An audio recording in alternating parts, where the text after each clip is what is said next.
এই চারজনের মধ্যে ভূত কে? হয়তো তোমার মনে হচ্ছে ওটা বি নাম্বার, কিন্তু তুমি ভুল ভাবছো। উত্তরটা এতটাও সহজ না। একটু ভেবে দেখো, একটু বুদ্ধি খাটাও, খুঁটিনাটি পর্যবেক্ষণ করো। উত্তরটা তোমাকে ভিডিওর শেষে জানানো হবে। প্রশ্ন নম্বর 2, তুমি কি এখান থেকে লুকানো এফ অক্ষরটি খুঁজে বের করতে পারবে?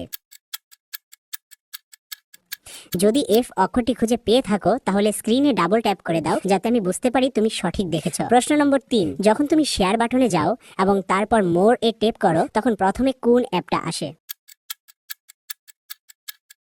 আমার মনে হয় ওটা ইমো অ্যাপ। তুমি কি জানো, তুমি যদি আমাকে ফলো করো তাহলে আমি নাচতে শুরু করি? 4 নাম্বার প্রশ্ন, এবার কমেন্ট অপশনে যাও। কমেন্টে তুমি তোমার একটা পছন্দের ইমোজি বেছে নাও। আমার মনে হয় তুমি এই ইমোজিটা বেছে নিয়েছো। 5 নাম্বার এবং শেষ প্রশ্ন, এটা একটু কঠিন হতে পারে। যাদের চোখ 99%ই ঠিক আছে, শুধু তারাই উত্তর দিতে পারবে। বলো তো, এখানে কোন প্রাণীকে দেখা যাচ্ছে?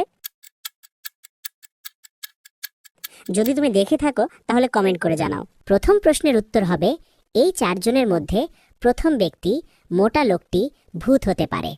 তার একটা বড় কারণ আপনি বলতে পারবেন, পারলে কমেন্ট করুন।